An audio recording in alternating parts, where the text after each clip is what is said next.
목회를 하면서 안타까운 일들 중에 한 가지는 믿음 좋은 부모에게서 믿음 없는 자녀가 나오는 것입니다. 믿음 없는 부모에게서 믿음 없는 자녀가 나왔다면 그리 안타까울 것이 많지 않을 것입니다. 그런데 부모는 하나님 나라에서 충성됩니다. 진실한 믿음으로 살고자 애를 씁니다. 교회 안에서 중직을 받았습니다. 그런데 자녀는 하나님을 떠나서 마음대로 살아갑니다.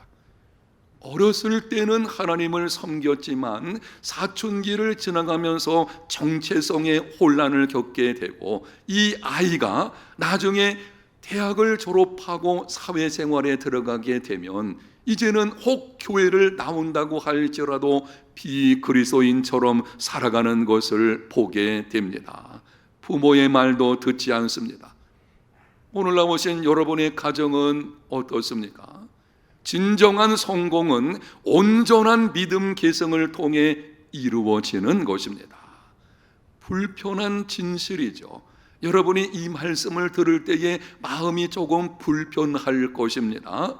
아무리 세상에서 잘 나가는 인생이어도 자녀의 믿음 계승이 이루어지지 않고 있다면 진정한 성공이라 말할 수 없습니다. 불편한 진실이에요. 여러분이 요즘 어떤 모습으로, 아마 세상 속에서 나름대로 잘 먹고 잘 살고 행복한 모습으로 살지는 모르겠지만 정말 중요한 하나님께서 우리 가정에 선물로 주신 자녀들 맡겨주신 것입니다.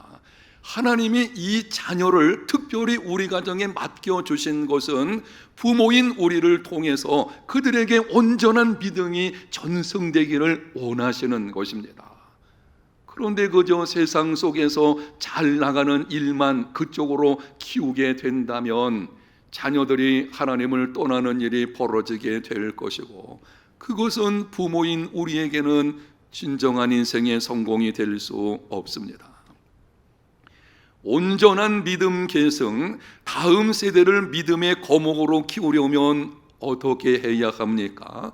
믿음의 거목이 어떤 사람인지를 먼저 말씀드립니다. 믿음의 거목이란 구원의 확신과 성경적 가치관을 가지고 세상 속에서 선한 영향력을 끼치는 사람입니다. 믿음의 거목으로 키워야 한다.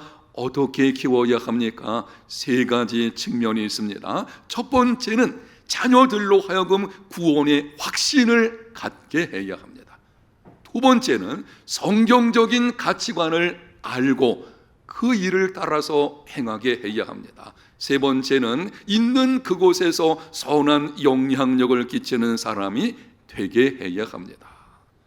우리는 거목, 큰 사람, 이런 말을 듣게 되면 퍼뜩 드는 생각이 세상 속에서 많은 재물을 얻고 아니면 많은 지식이나 아니면 높은 권세를 얻는 것, 이런 것들을 생각하게 되죠. 물론 그것도 중요할 것입니다.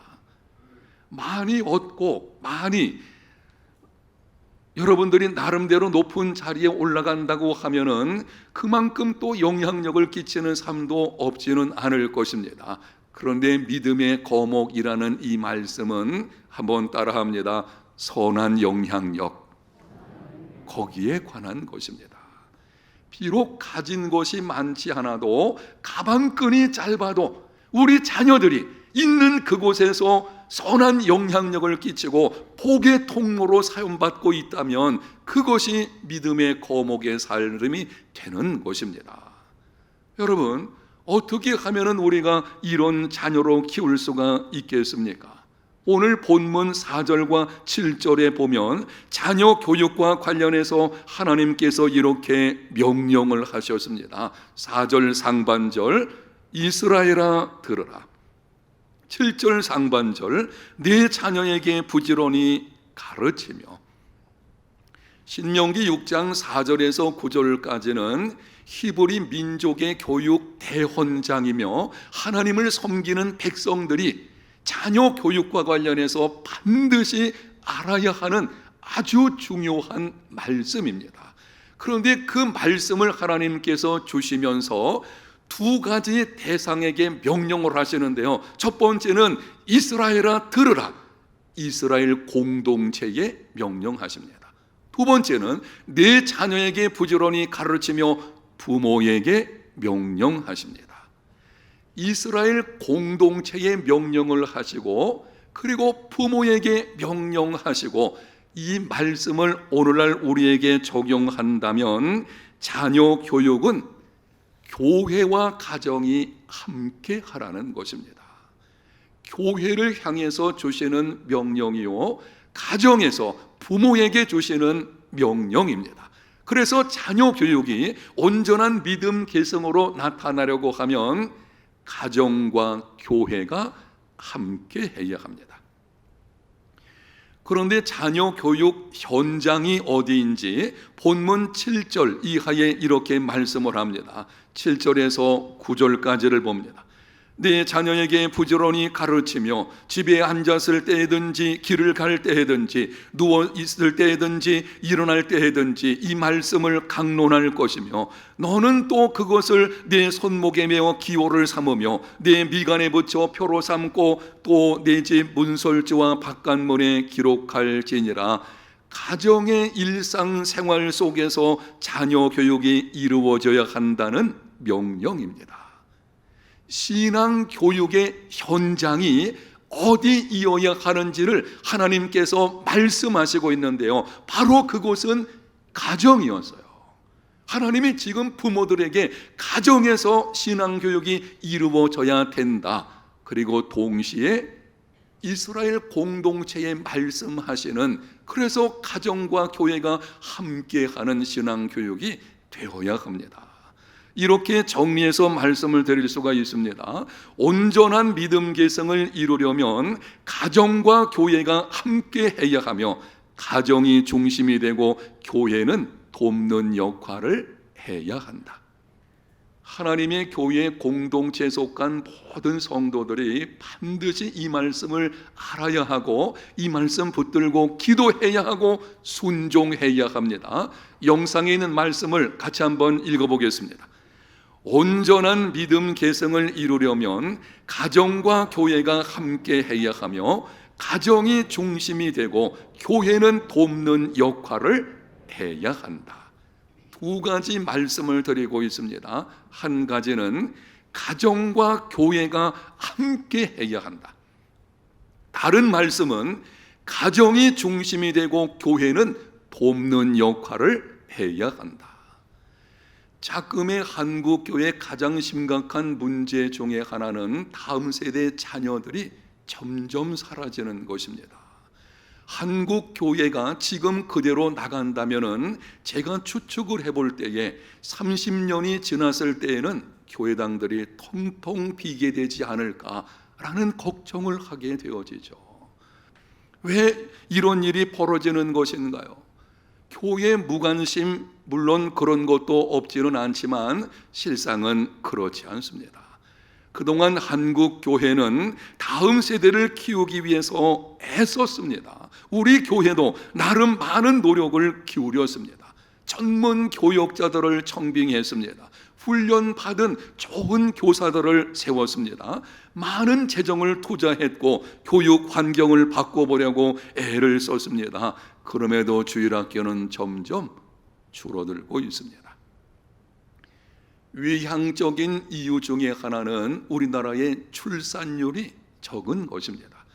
아이를 낳지 않으니 아이들 숫자가 적고, 아이들 숫자가 적다 보니 상대적으로 교회에 들어올 수 있는 아이들이 적어질 수밖에 없는 것이죠. 여러분, 그런데 이러한 외향적인 원인들보다 더 큰 원인이 무엇인가 하면 방향이 잘못된 거예요. 다음 세대의 온전한 믿음 계승을 이루고자 하는 교회 안에서의 교육에 대한 방향이 잘못된 것입니다. 신앙 교육의 중심은 교회가 아니고 가정입니다. 교회와 가정이 함께 해야 합니다. 그런데 지금까지 보게 되면은 너무 교회 중심으로만 치우쳐 있는 것입니다.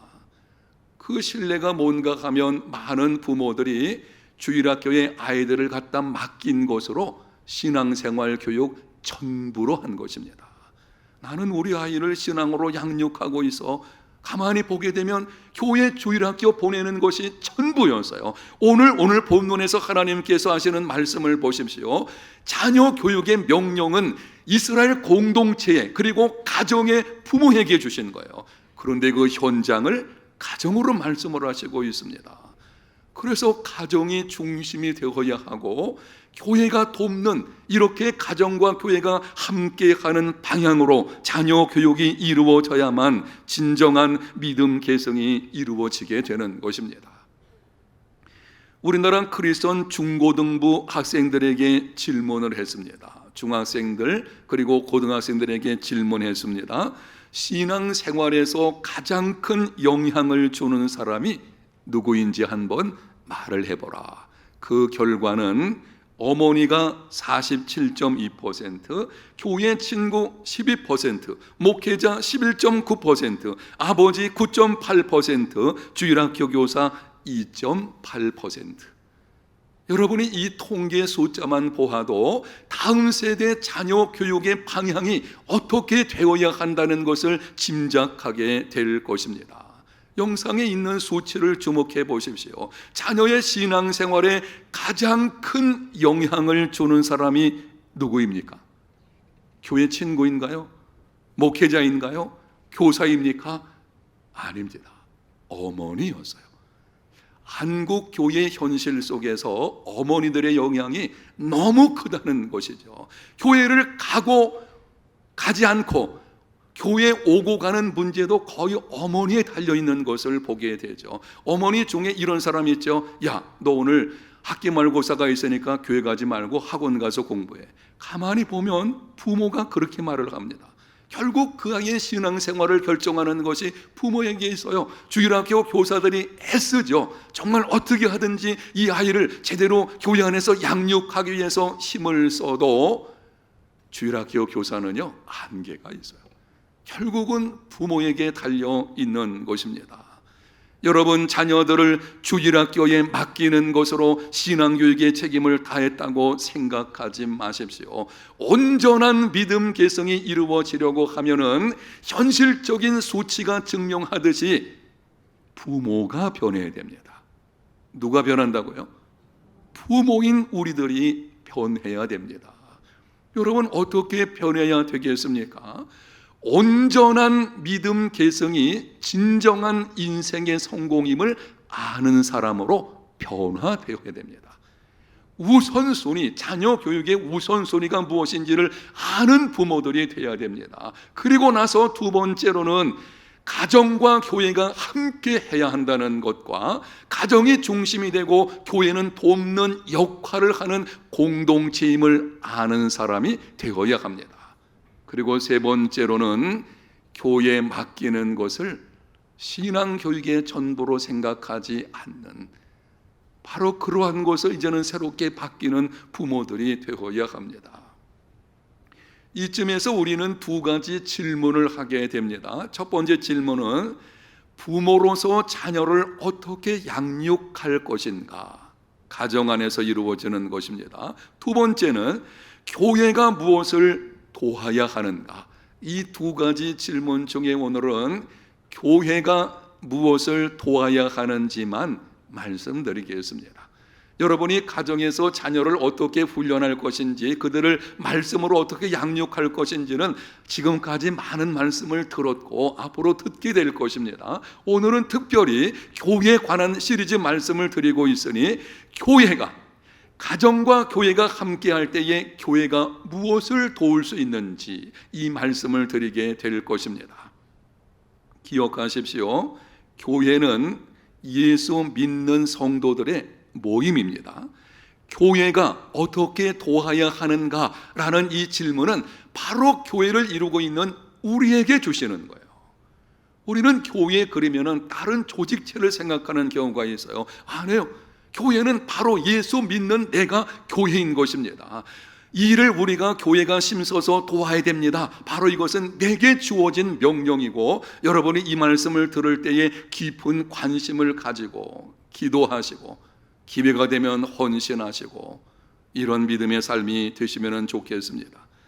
온전한 믿음 계승을 위해서 교회가 무엇을 도와야 하나? 첫 번째, 가정에서 부모들이 신앙 교육을 감당할 수 있도록 도와주어야 합니다.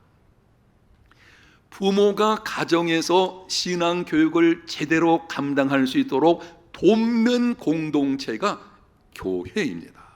오해하지 마십시오. 교회는 가정에서 부모들이 하는 신앙 교육을 대신하는 공동체가 아닙니다. 가정에서 이루어져야 되는데 가정에서 잘 이루어지도록 돕는 역할을 하는 것이 바로 교회입니다.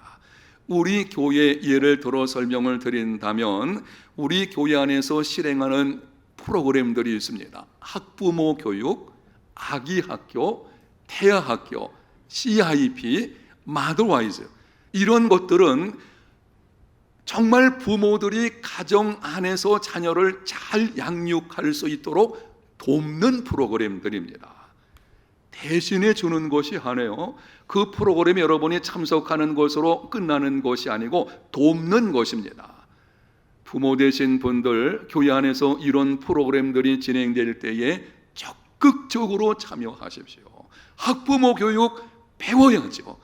부모인 우리가 정말 이 아이를 어떻게 양육할 것인지 배워야 할 것이고, 그 배운 것을 가지고 여러분 가정 속에서 실행해야 되는 것입니다. 두 번째는 부모가 감당하기 힘든 부분을 교회 안에서 실행함으로 돕게 됩니다. 부모는 능력이 제한되어 있고 또 때로는 맞벌이 하다 보게 되면 사실은 시간적으로도 쫓기는 일이 있게 되어지고, 그러다 보면 자녀 교육에 충분히 감당하기 힘든 부분들이 있어요. 부모의 한계 때문에 감당하기 힘든 것들, 예를 든다면 예배 훈련, 공동체 훈련, 제자 훈련, 은사에 따른 섬김 훈련 등 이런 것은 굉장히 중요한 것이죠. 이런 훈련을 통해서 온전한 믿음 계승이 이루어지게 되는 것입니다. 그런데 부모가 이것을 감당하기가 어렵습니다. 이러한 것들을 교회에서 대신해서 감당함으로 돕게 되는 것입니다. 여러분 자녀들을 교회로 보내십시오. 그러면은 잘 훈련받은 교사들이 여러분의 가정을 도와서 이런 일들의 훈련을 담당하게 될 것입니다. 이를 위해서 여러분이 기억할 것은 여러분 자녀들 반드시 교회 공동체 일원이 되게 해야 합니다. 교회에 와서 함께 할 때에 그들이 배워야 할 것을 배울 수가 있는 것입니다. 아무리 바쁜 일이 있다고 할지라도 여러분 자녀들 하나님의 교회에 보내서 함께 신앙 훈련받게 하는 부모들이 다 되시기를 축복합니다. 세 번째는 부모가 예수님을 믿지 않는 가정들의 자녀들을 우리 영적 부모 역할을 함으로 도와야 합니다. 주일학교 아이들 가운데 보게 되면은 부모가 예수님을 믿지 않는 가정의 자녀들이 있습니다. 이 아이들은 가정에서 신앙교육을 받을 수가 없습니다. 어떻게 해야 됩니까? 교회가 이 아이들의 영적 부모가 되어야 합니다. 주일학교 교사들이 지금 그 일을 감당하고 있습니다. 저는 우리 교회 주일학교 교사들이 정말 사명감을 가지고 이런 아이들의 영적 부모가 되어서 몸을 들이고 마음을 들이고 시간을 내려놓고 그리고 자기 호주머니를 털어가면서까지 양육하는 것을 볼 때 얼마나 감사한지, 주일학교에서 이렇게 수고하는 교사들 여러분을 축복합니다. 여러분 기억하십시오. 지금 여러분이 하고 있는 일이 생명사역이고 그것은 세상에서 가장 가치 있는 일을 하고 있는 것입니다. 주일학교 교사 되시는 분들 자부심과 기쁨을 가지고 사명을 감당하시기를 바랍니다. 네 번째로는 온전한 믿음 계승을 힘쓰는 가정을 격려하고 위로함으로 돕습니다. 가정에서 부모가 온전한 믿음 계승을 힘쓰는 것 쉽지 않습니다. 부모가 먼저 신앙의 본을 보여야 합니다. 가정 예배를 드려야 합니다. 성경적인 가치관을 가르쳐야 합니다. 특별한 상황에서 하나님을 의지하는 것을 보여주고 가르쳐 주어야 합니다. 어느 것 하나 쉽지 않습니다. 그러다 보니 정말 자녀를 믿음으로 제대로 양육해 보겠다고 결단을 했지만 힘쓰는 가운데서 낙심이 찾아오기도 하고, 때로는 다 감당하지 못하는 안타까움이 죄책감으로 다가오기도 할 때가 있습니다. 이러한 부모들을 격려하고 위로해 주는 것이 바로 교회 공동체가 해야 하는 일입니다. 우리 교회는 청년부에서 노년에 이르기까지를 5개 목장으로 나누어서 지금 섬기는 일을 감당을 하고 있습니다. 이 목장들 가운데서 영유아부 출생 때부터 고등학교 졸업할 때까지 자녀를 둔 부모들, 그들로만 구성된 목장이 3목장입니다.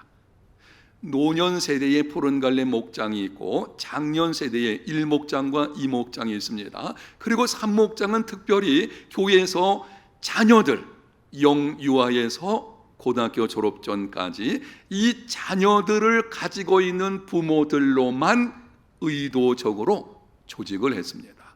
이유가 있는데요, 교회에서 그렇게 한 이유가 있습니다. 그 이유를 몇 가지 정리해드리면 이렇습니다. 첫째는 가정과 교회가 함께하는 다음 세대의 교육이 되게 하려는 것입니다. 두 번째는 가정이 중심이 되고 교회가 돕는 공동체가 되게 하려는 것입니다. 세 번째는 온전한 믿음 계승을 위해서 힘쓰는 부모들을 위로하고 격려해 주려는 것입니다. 여러분, 이것을 기억하시고 삼목장을 위해서 정말 다음 세대 자녀들, 이들을 잘 키워갈 수 있도록 삼목장을 위해서도 기도를 해 주시기를 바랍니다. 탈무드에 보면은 다음과 같은 말이 나옵니다. 어리석은 사람은 자녀들에게 재산을 남기고 양식 있는 사람들은 자녀들에게 지식을 남기며 지혜로운 사람들은 자녀들에게 신앙을 남긴다. 확인하면서 묻겠습니다. 어리석은 사람들은 자녀들에게 무엇을 남기는가요? 여러분, 2부 때도 그렇고 반응이 신통치 않은 거 보니까 이 재산 남기는 거, 물론 재산을 남기는 것 자체가 나쁜 것은 아니에요. 여러분이 자녀에게 유산을 상속시키려 한다면 기억하십시오. 재물에 대한 바른 가치관을 교육한 후에 주십시오. 아니면 그 재물이 자녀의 정신을 썩게 만들 것입니다. 쉽게 얻은 재물, 그 가치를 알지 못하게 되면 그 재물이 그 아이로 하여금 인생을 불행하게 만드는 것이 10중 8구예요. 세상 그렇지 않은가요? 여러분이 한번 보십시오. 양식 있는 사람들은 자녀들에게 지식을 남긴다고 합니다. 그래서 부모인 우리가 가지고 있는 것을, 그 재물을 주려고 할 게 아니고 이 아이를 잘 교육시키는 거죠.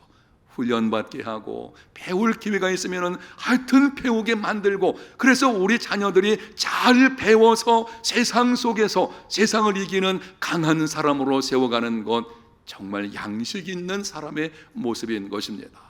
그런데 지혜로운 사람들은 자녀들에게 무엇을 남긴다고 합니까? 신앙을 남깁니다. 신앙을 남기면 하나님이 이 일을 행하십니다. 아멘. 자녀에게 신앙을 남기면 하나님께서 그 자녀를 찾아오셔서 일을 행하시게 되고, 하나님이 일하시면 복된 인생의 삶이 이루어지게 되는 것입니다. 하나님이 일하시면 이 험악한 세상 속에서 우리 자녀들이 그 믿음을 가지고 승리자의 삶을 살아가게 될 것입니다. 여러분, 자녀들에게 신앙을 남기는 온전한 믿음 계승을 이루어가는 우리 모두, 오늘 말씀을 들은 저와 여러분의 가정들 다 되시기를 예수님 이름으로 축복합니다.